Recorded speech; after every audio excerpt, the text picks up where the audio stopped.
Good morning student. हम लोग class 12 की बायोलॉजी पढ़ाने जा रहे हैं, जिसका आज का टॉपिक है माइकोप्लाज्मा।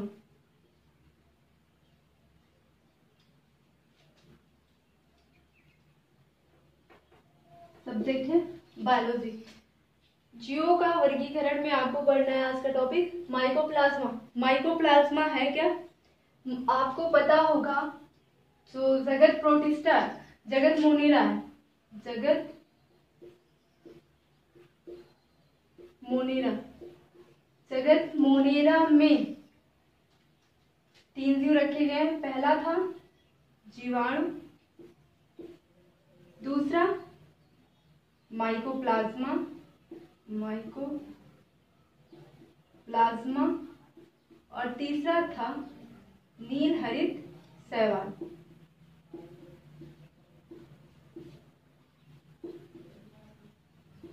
तो आज आपको पढ़ना है, आपने जीवाणु पढ़ के खत्म कर दिया कि जीवाणु में जनन किस प्रकार का होता है, उनका आकार कैसा होता है, आकृति कैसी होती है, उनमें जनन किस प्रकार का होता है, पोषण किस प्रकार का पाया जाता था। तो जनन मोनेरा के अंतर्गत जीवाणु में आपने इतना पढ़ के खत्म कर दिया। आज आपको पढ़ना है कि माइकोप्लाज्मा है क्या, ये कहाँ पे पाया जाता है, इसमें जनन किस प्रकार का होता है और पोषण किस प्रकार से होता है। तो सबसे पहले हम माइकोप्लाज्मा के बारे में जानेंगे कि माइकोप्लाज्मा है क्या। माइकोप्लाज्मा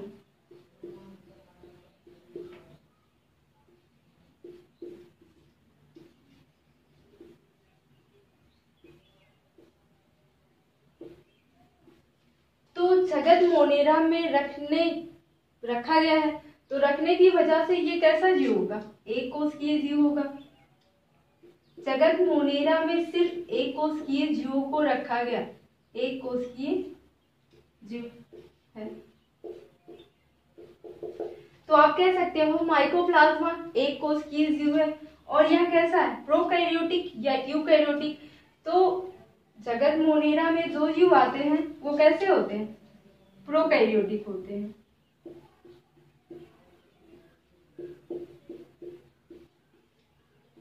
प्रोकैरियोटिक होते हैं, होता है,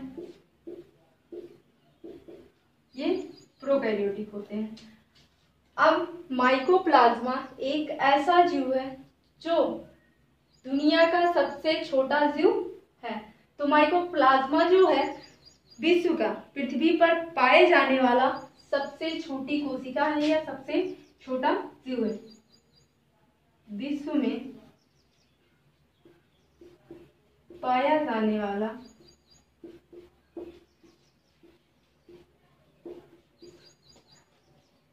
सबसे छोटा या छोटी कोशिका है, कोशिका या जीव है। माइकोप्लाज्मा क्या है, माइकोप्लाज्मा एक कोशिकीय जीव है, ये प्रोकैरियोटिक होता है। प्रोकैरियोटिक का मतलब आप लोगों को बहुत बार बताया गया है कि प्रो मीन्स प्रीमिटिव होता है, कैरियोस मीन्स न्यूक्लियस, जिसमें न्यूक्लियस अनडेवलप्ड होता है उसी को प्रोकैरियोटिक कहते हैं।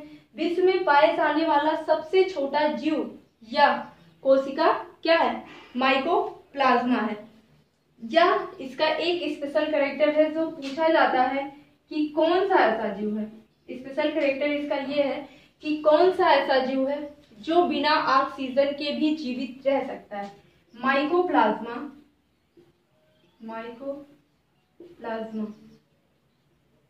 एक ऐसा जीव है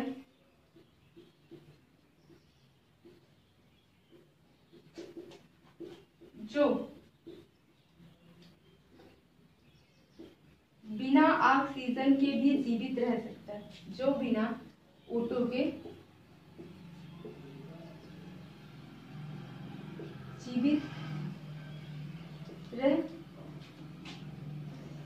सकता है।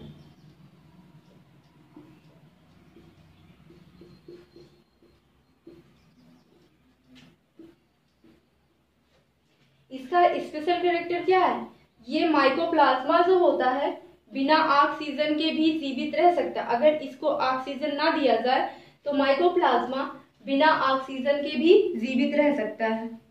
और इसको एक नाम से और जानते हैं,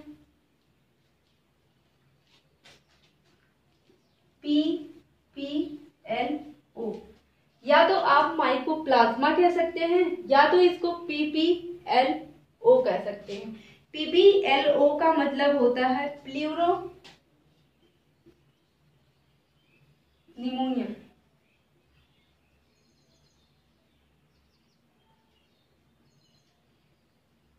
निमोनिया लाइक ऑर्गेनिज्म।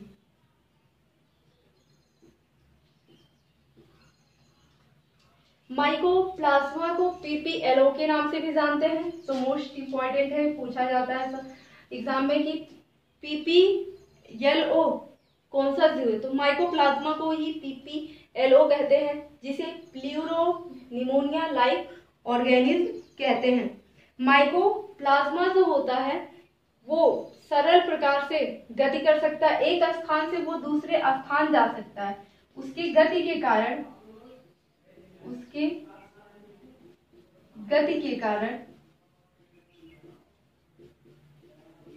एक ही गति नहीं, हमने सिर्फ गति लिख दिया, इसका कहने का मतलब है माइकोप्लाज्मा जो है वो एक स्थान से दूसरे स्थान तक हमेशा इधर से उधर होता रहता है। तो उसकी गति के कारण उसे क्या कहा जाता है, जोकर कहा जाता है।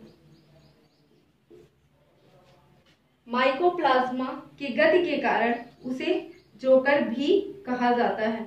माइकोप्लाज्मा जो होता है विभिन्न जंतुओं में और पादपों में रोग उत्पन्न करता है। माइकोप्लाज्मा जंतुओं व पादपों में विभिन्न रोग उत्पन्न करता है। विभिन्न रोग उत्पन्न करता है। ये है इसका जनरल कैरेक्टर कि माइकोप्लाज्मा क्या है। माइकोप्लाज्मा को जगत मोनेरा में रखा गया। जगत मोनेरा के जो एग्जाम्पल थे, 3 एग्जाम्पल थे। पहला जीवाणु था, दूसरा माइकोप्लाज्मा और तीसरा नीलहरित शैवाल।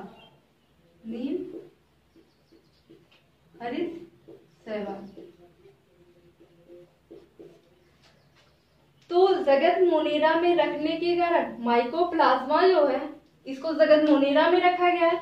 जगत मोनेरा में माइकोप्लाज्मा को रखने के कारण ये कैसा जीव होगा, एक कोशिकीय जीव है। दूसरा ये प्रोकैरियोटिक होगा। जो जगत मोनेरा में जितने भी जंतु रखे गए हैं वो एक कोशिकीय होते हैं, प्रोकैरियोटिक होते हैं।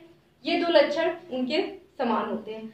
अब आता है विश्व में पाया जाने वाला माइकोप्लाज्मा, विश्व में पाया जाने वाला सबसे छोटा कोशिका या जीव है। जो इम्पोर्टेंट है, पूछा जाता है कभी कभी ऑप्शन में कि विश्व का ऐसा कोई जीव बताओ जो सबसे छोटा जीव हो। तो माइकोप्लाज्मा सबसे छोटा कोशिका या सबसे छोटा जीव है।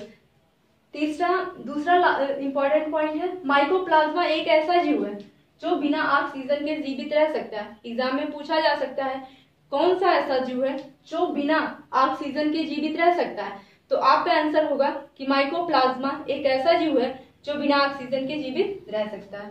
दूसरा, इसका माइकोप्लाज्मा का अन्य नाम है PPLO, pleuro pneumonia like organism या प्लूरो निमोनिया लाइक ऑर्गेनिज्म है, जीव है। और तीसरा लास्ट पॉइंट है, इसके गति के कारण जो माइकोप्लाज्मा है एक स्थान से दूसरे स्थान तक या आता जाता रहता है, इसकी गति के कारण इसे जोकर भी कहा जाता है। और लास्ट पॉइंट है, जंतुओं व पादपों में ये विभिन्न रोग उत्पन्न करता है। माइकोप्लाज्मा जो है वो जंतुओं और पादपों में बहुत सारे रोग उत्पन्न करता है। तो सबसे पहले हम इसका वास स्थान जानेंगे। ये तो समरी थी कि आपको माइकोप्लाज्मा के बारे में इतना जानना जरूरी है। तो अब हम माइकोप्लाज्मा के बारे में जानेंगे कि माइकोप्लाज्मा जो होता है वो कहाँ पे रहता है, वो अपना जीवन कहाँ पे यापन करता है। तो पहला है वास स्थान। वास स्थान तो माइकोप्लाज्मा हैबिट एंड हैबिटाट, इसकी इंग्लिश होगी हैबिट एंड हैबिटाट। तो इसका वास स्थान जो होता है ये लवणीय तथा अलवणीय दोनों प्रकार के जल में रह सकता है। माइकोप्लाज्मा लवणीय व अलवणीय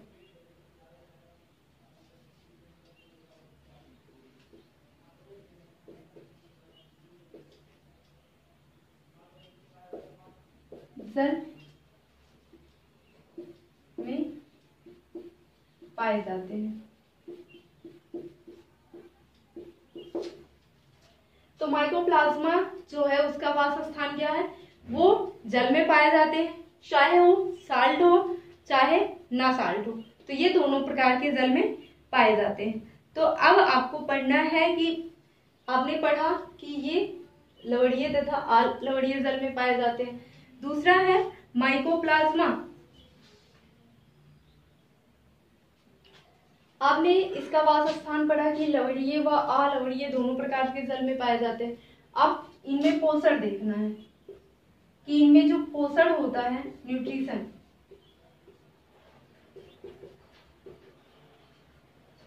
इनमें न्यूट्रिशन किस प्रकार का पाया जाता है। ये स्वपोषी व परपोषी दोनों प्रकार के होते हैं। तो आपने हैबिट और हैबिटाट पढ़ा, न्यूट्रिशन पढ़ा कि ये स्वपोषी और परपोषी दोनों होते हैं। अब आपको पढ़ना है कि ये स्वपोषी और परपोषी होते हैं, तो इसमें जो होता है जनन, अब बचा इसका जनन, इनमें जनन किस प्रकार का पाया जाता है, रिप्रोडक्शन। इनमें जनन अलैंगिक, कायिक या वृद्धि या कायिक जनन को ही वृद्धि जनन कहते हैं तथा एसेक्सुअल अलैंगिक जनन होता है।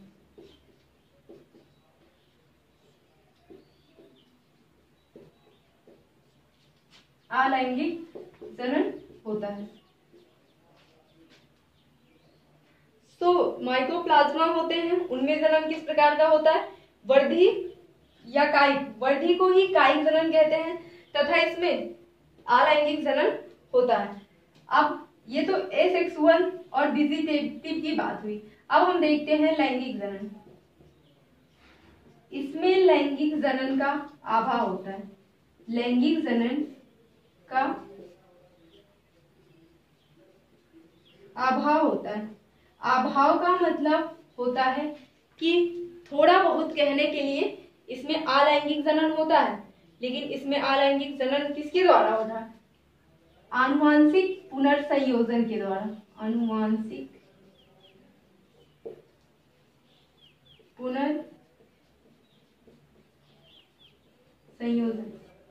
के द्वारा इसमें लैंगिक जनन होता है। तो आनुवंशिक पुनर्संयोजन का मतलब होता है कि जो डीएनए होता है, इसका डीएनए ट्रांसफर होता है, दो नया डीएनए बनाता है। तो इसमें सिर्फ किसका ट्रांसफर हो रहा है, डीएनए का ट्रांसफर हो रहा है। इसमें जाइगोट नहीं बन रहा है। जाइगोट नहीं बनेगा तो सेक्सुअल रिप्रोडक्शन माना नहीं जाएगा।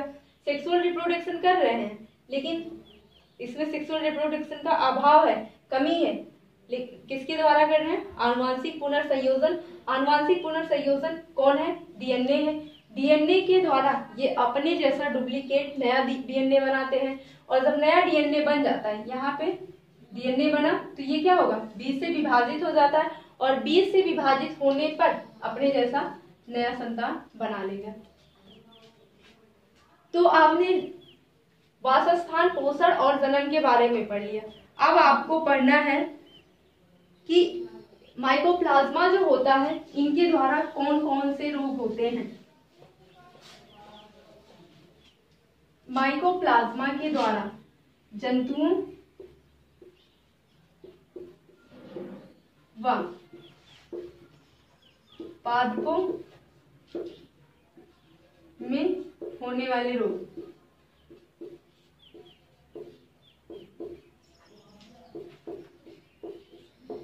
तो जंतुओं व पादपों में विभिन्न प्रकार के रोग होते हैं इनके द्वारा। सबसे पहले जंतुओं में देख लेते हैं। जंतुओं में जो माइकोप्लाज्मा द्वारा रोग होता है, तो जंतुओं में जानवर भी आएंगे। जानवर में यह क्या करेंगे, जननांगों में शोथ, जननांगों में शोथ। शोथ का मतलब होता है जननांगों में सूजन आ जाती है, और जंतुओं में ये रोग हुआ माइकोप्लाज्मा के द्वारा। अब मनुष्य में कौन सा रोग होता है जो इनके द्वारा, माइकोप्लाज्मा के द्वारा होता है। मनुष्य में टॉन्सिलाइटिस होता है। मनुष्य में टॉन्सिलाइटिस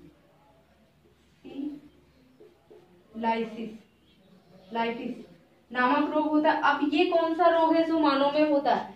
मानव में जो मुख गुहा होती है, मुख गुहा के बीच में आप देखे होंगे ऐसे घुंडी लाइक संरचना होती है। जब आप माउथ ओपन करेंगे तो यही क्या होता है, माइकोप्लाज्मा के कारण धीरे धीरे इसका आकार अगर इतना छोटा है, ये धीरे धीरे सूज जाता है, और जब सूज जाता है तो वहां पे बहुत ज्यादा दर्द होने लगता है, जो इसे टॉन्सिलाइटिस कहते हैं। और इसका इलाज क्या है, आप गर्म पानी का गलारा कर लें। गर्म पानी के गलारा करने से नमक डालकर आप गर्म पानी गर्म कर लो, और उसको बार बार में मुंह में लेकर गलारा करो, और गलारा करने से ये रोग खत्म हो जाता है।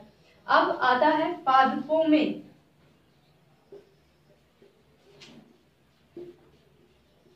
रोग माइकोप्लाज्मा के द्वारा पादपों में कौन कौन से रोग होते हैं। माइकोप्लाज्मा में लिटिल लीफ ब्रिंजल का रोग होता है, और सैंडल स्पाइक रोग होता है। दो प्रकार के रोग होते हैं। तो अब तक आपने माइकोप्लाज्मा के बारे में पढ़ा। अब दूसरा आता है माइकोप्लाज्मा के बाद, ये तो माइकोप्लाज्मा था। अब आपको नील हरित शैवाल के बारे में पढ़ना है। नील हरित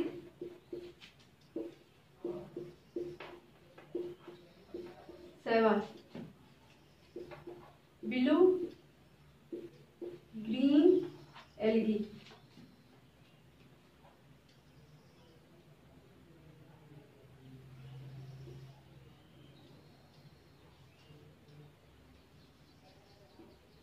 blue green algae. Blue green algae जो होता है इसे BGA भी कहते हैं। इसका फुल फॉर्म है ब्लू ग्रीन एल्गी। इसे OR करके लिख सकते हैं, अथवा एक नाम से और किसे जानते हैं, ब्लू ग्रीन एल्गी। इसका एक नाम और साइनोबैक्टीरिया।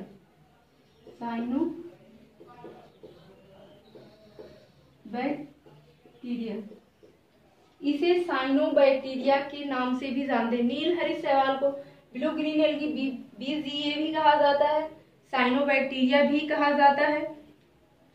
अब इसका नाम नील हरित शैवाल किस लिए पड़ा, इसमें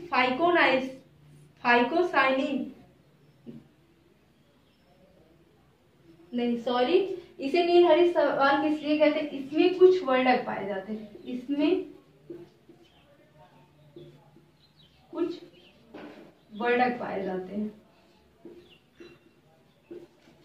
जो ग्रीन हरे रंग के और नीले रंग के होते हैं, जिसके कारण इन्हें क्या कहा जाता है, ब्लू ग्रीन एल्गी कहा जाता है।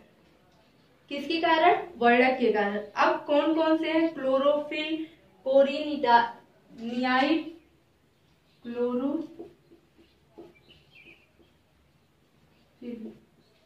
पाया जाता है, इसमें क्लोरोफिल पाया जाता है, फाइकोसाइनिन पाया जाता है,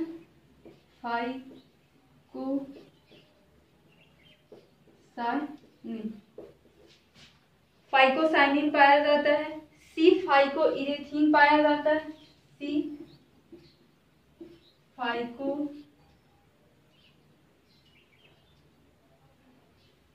इरीथ्रिन पाया जाता है। इसमें कुछ वर्णक पाए जाते हैं जो हरे नीले रंग के होते हैं, जैसे क्लोरोफिल, फाइकोसाइनिन, सी फाइको इरीथ्रिन, एलो फाइकोसाइनिन भी पाया जाता है, एलो फाइकोसाइनिन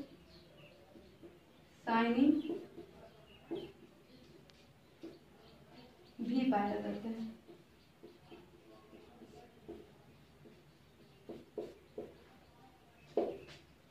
तो इसमें कुछ वर्णक हरे और नीले रंग के पाए जाते हैं।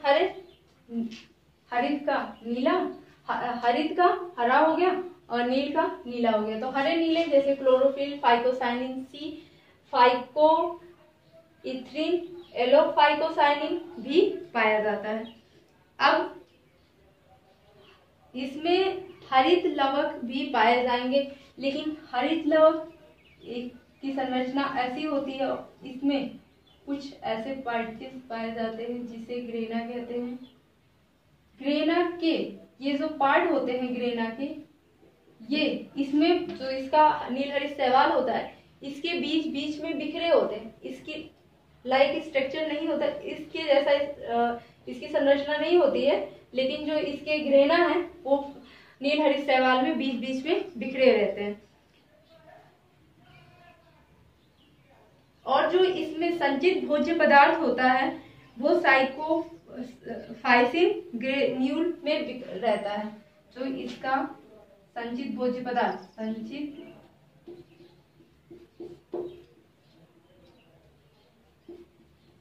भोज्य पदार्थ होता है, इसका जो नील हरित शैवाल में संचित भोज्य पदार्थ होता है वो साइनोफाइसिन ग्रेन्यूल, साइनोफाइसिस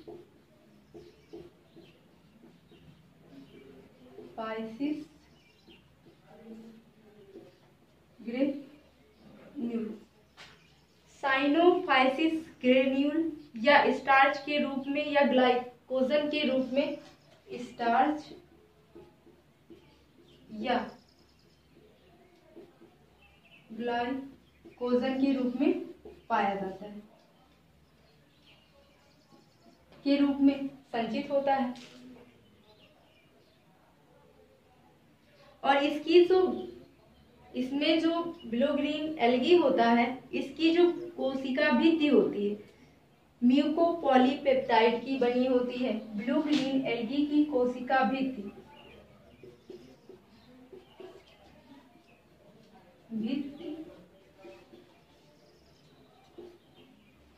म्यूकोपॉलीपेप्टाइड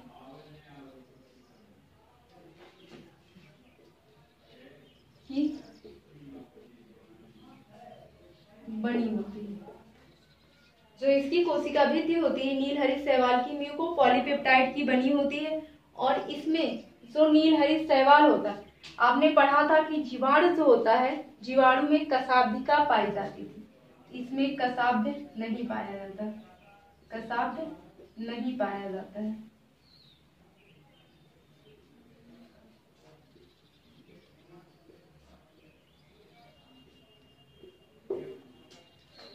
जो नील हरित शैवाल होता है इसमें कशाब्द नहीं पाया जाता है। और इसमें जनन किस प्रकार से होगा? जो नील हरित शैवाल होगा इसमें कायिक जनन, अलैंगिक जनन द्वारा होता है, इसमें लैंगिक जनन नहीं होता। आप पढ़ रहे हैं जनन, इसमें कायिक जनन जो होता है, कायिक जनन या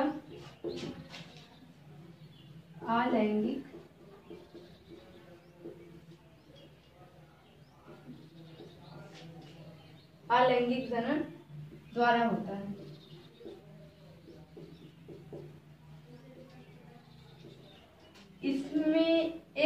इसमें सेक्सुअल रिप्रोडक्शन नहीं होता, इसमें लैंगिक जनन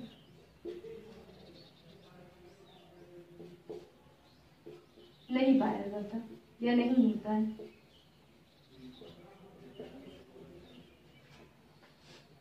तो नील हरित शैवाल को ब्लू ग्रीन एल्गी भी कहा जाता है, BGA के नाम से भी इसे जानते हैं, या साइनोबैक्टीरिया इसे कहते हैं। और इसमें ब्लू ग्रीन एल्गी में जो होते हैं कुछ वर्णक भी पाए जाते हैं, जो हरे, नीले, क्लोरोफिल, फाइकोसाइनिन, फाइकोइरिथ्रिन, एलो फाइकोसाइनिन में भी पाया जाता है। जैसे इसमें जो संचित भोज्य पदार्थ होता है वो साइनोफाइसिस, ग्रेन्यूल, स्टार्च व ग्लाइकोजन के रूप में संचित होता है।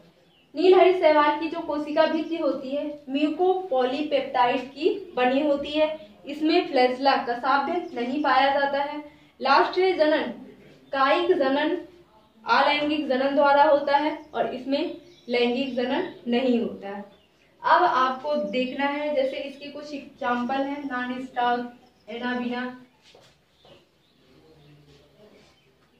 जो इसका एग्जाम्पल है नॉन स्टॉक, दूसरा है ना बिना। तो हम नॉन स्टॉक का फिगर देखेंगे कि ये कैसे होता है। जो नॉन स्टॉक होता है फिलामेंटस लाइक,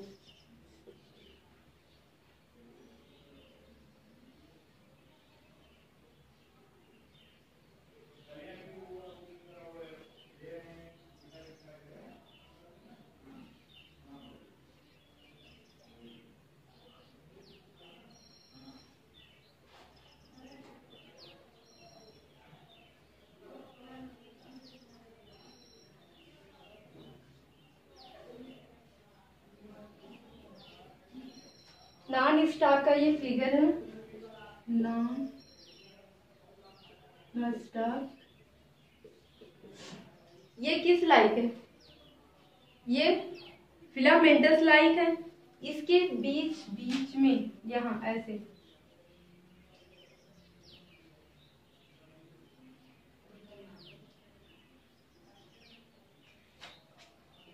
इसके बीच में हेट्रोसिस्ट पाया जाता है, हेट्रोसिस्ट पाया जाता है। और इसके चारों तरफ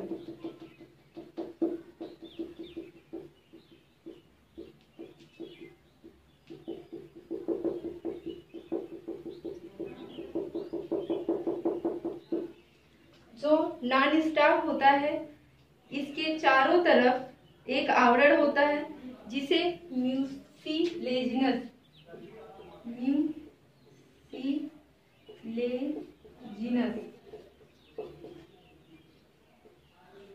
आवरण कहते हैं। इस आवरण को म्यूसिलोजिनस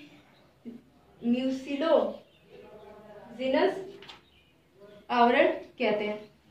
तो अब हम देखते हैं जो इसका आवास है ब्लू ग्रीन एल्गी, ये कहाँ पे रहता है। ये भी लवणीय तथा आवास, तो ये लवणीय तथा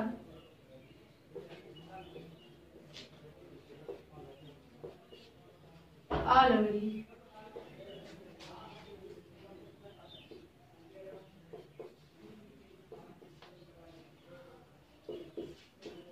जल में पाया जाता है।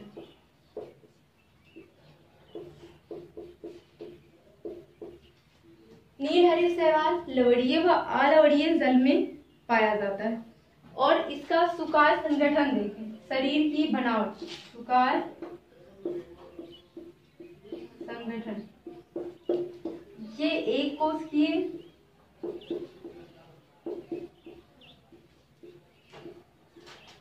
तथा ये जो इनका शरीर का संगठन होता है ये एक कोशिकीय भी हो सकते हैं और बहुकोशिकीय भी हो सकते हैं। ये प्रोकैरियोटिक भी हो सकते हैं, यूकैरियोटिक भी हो सकते हैं।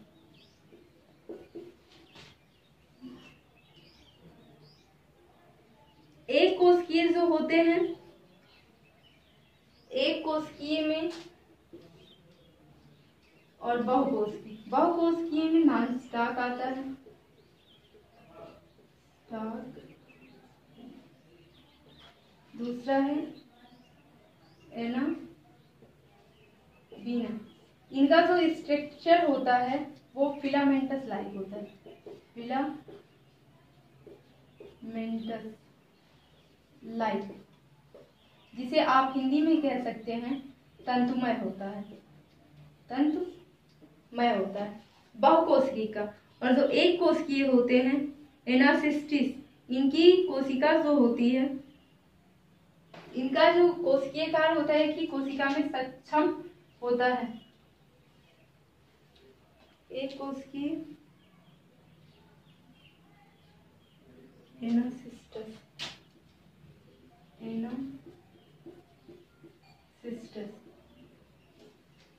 और इनके शरीर का जो कार्य होता है एक ही कोशिका में एक ही कोशिका में अपने शरीर का निर्वाह करने में ये सक्षम होती है। सुकाल संगठन ये एक कोशिकीय भी हो सकते हैं, बहुकोशिकीय भी होती हैं। एनासिस्टस जो होता है उसकी कोशिका एक ही कोशिका में, उसकी वो जो जीव होता है वो एक ही कोशिका में अपना जीवन यापन करने में सक्षम होता है। दूसरा आते हैं बहुकोशिकीय में नॉन स्टॉप और एनाबीना होता है जो तंतुमय संरचना होते हैं या फिलामेंटस लाइक स्ट्रक्चर बनाते हैं। अब इनकी कोशिकीय संरचना जो होती है वो दो परत में होती है। आप लोगों को बताया गया था, एक बाहरी परत होती थी और एक आंतरिक परत। कोशिकीय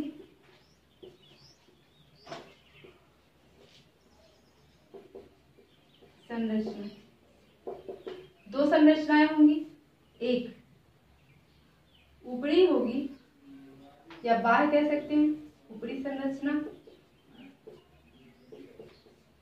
दूसरा है बाह्य संरचना। तो ऊपरी संरचना को क्या कहेंगे और बाह्य संरचना, ऊपरी परत जो होती है पेक्टिन पदार्थ की बनी होती है, पेक्टिन पदार्थ की बनी होती है। और तो ये बाह्य संरचना होती है, आंतरिक संरचना होना चाहिए।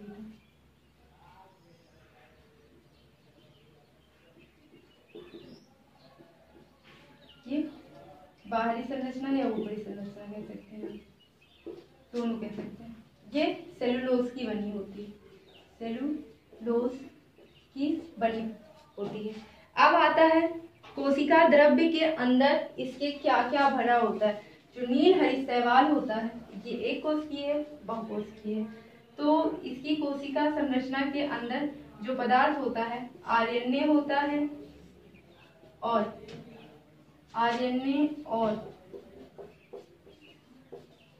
डीएनए होता है।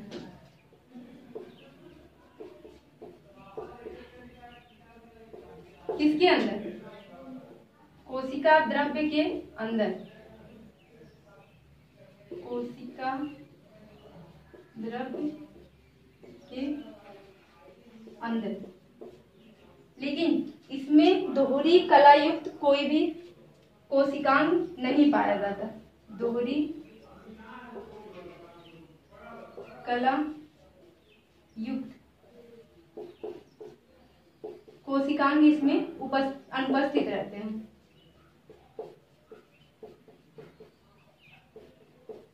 जैसे माइटोकॉन्ड्रिया,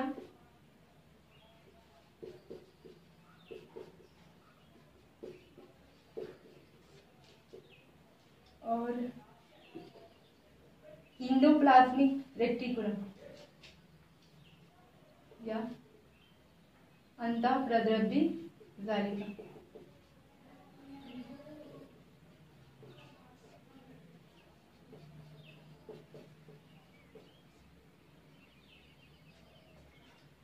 तो इसमें दोहरी कलायुक्त कोशिकांग अनुपस्थित होते हैं। माइटोकॉन्ड्रिया, अंतःप्रद्रव्य जालिका, गाल्जिका आदि ऐसे जो होते हैं अनुपस्थित रहते हैं।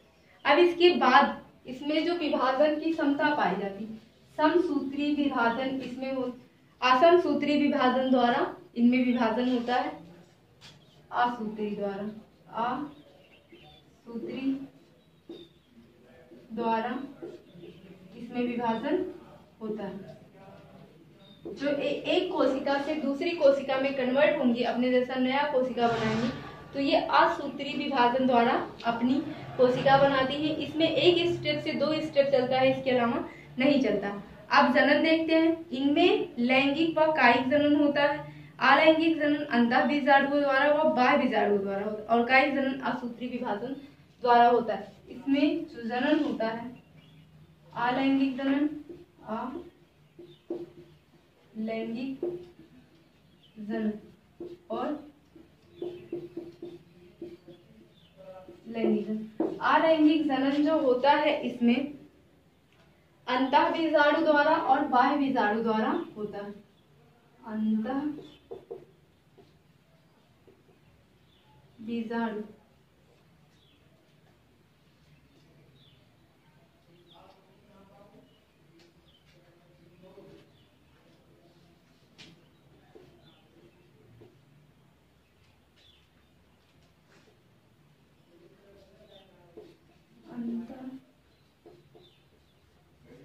बीजाणु तथा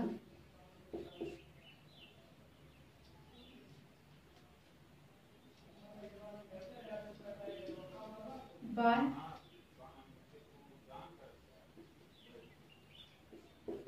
बीजाणु द्वारा होता है।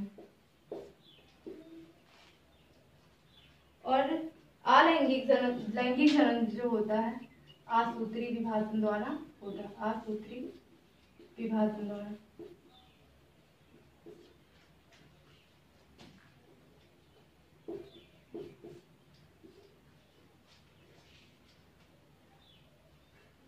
अब इस नीलहरी शैवाल में अलैंगिक जनन जो होता है, रिप्रोडक्शन अलैंगिक और लैंगिक जनन द्वारा होता है। अलैंगिक जनन द्वारा जो हो रहा है वो अंतःबीजाणुओं द्वारा तथा बाह्य बीजाणुओं द्वारा करेंगे। इंडोमाइक्रोस्पोरेंजियम और एक्सोमाइक्रोस्पोरेंजियम के द्वारा करेंगे। अब लैंगिक जनन जो इसमें होता है असूत्री विभाजन के द्वारा होता है। अब हमको पढ़ना है आर्थिक महत्व। जो नीलहरी शैवाल होता है उसका आर्थिक महत्व क्या है। आर्थिक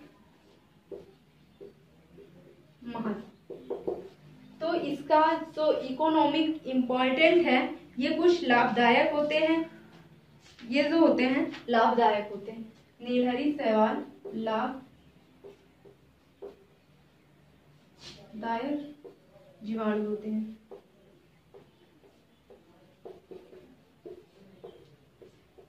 जो नीलहरी शैवाल होता है वो बहुत लाभदायक होता है। ये जो होता है लाभदायक प्रभाव देते हैं। दायक प्रभाव पहला जो होता है इसमें ये स्वपोषी होते हैं। स्वपोषी कहने का मतलब ये अपना भोजन स्वयं बनाते हैं, और जब ये अपना भोजन स्वयं बनाते हैं और बहुत ज्यादा ये अपना भोजन बनाते हैं, थोड़ी ही देर में अगर आप इसको खेत में देखेंगे नीलहरी शैवाल को, अगर इतना बड़ा खेत है तो अगर ये इतने में ये इतना ज्यादा प्रकाश संश्लेषण करेंगे और अलैंगिक जनन करेंगे कि ये थोड़ी एक ही दिन के अंदर पूरे खेत में फैल जाते हैं। और दूसरा पॉइंट है ये स्वपोषी होते हैं, ये अपना भोजन स्वयं बनाते हैं और ये अपना भोजन बहुत ज्यादा बनाने के कारण ये कार्बन डाइऑक्साइड ग्रहण करते हैं और बहुत अधिक मात्रा में ऑक्सीजन निकालते हैं। और ये खाद्य पदार्थों के रूप में भी जो इसका नीलहरी शैवाल होता है, हम इसका खाद्य पदार्थों के रूप में उपयोग करते हैं।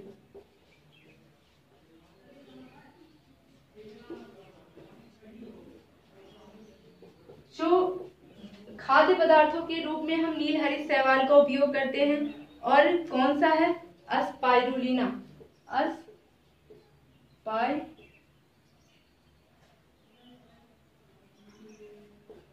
अस्पाइरुलिना दिया।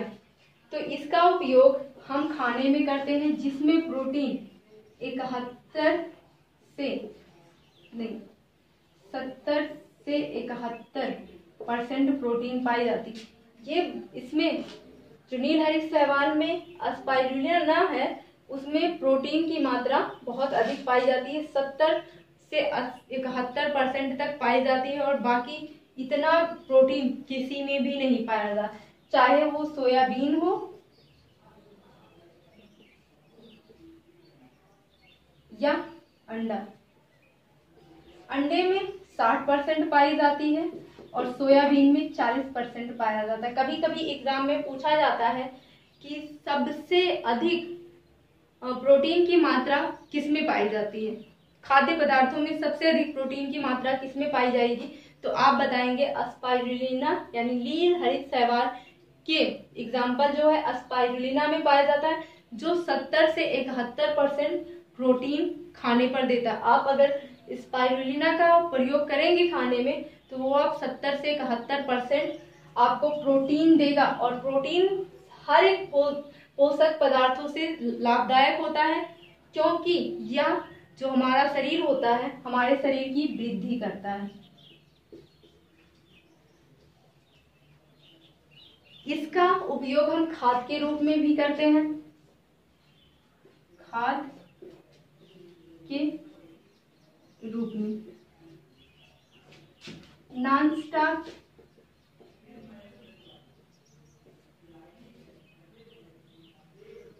तथा एनाबीना, इनका उपयोग नॉन स्टार्च तथा एनाबीना का उपयोग हम खाद के रूप में करते हैं। इससे नाइट्रोजन और फास्फोरस की मात्रा बहुत ज्यादा होती है। ये क्या करते हैं, नॉन स्टार्च तथा एनाबीना नाइट्रोजन का फिक्सेशन करते हैं, नाइट्रोजन का स्थिरीकरण करते हैं, जो नाइट्रोजन पौधों की लंबाई में ग्रोथ करता है। लास्ट है बंजर जमीन के लिए भी हम इसका उपयोग करते हैं, बंजर जमीन के लिए।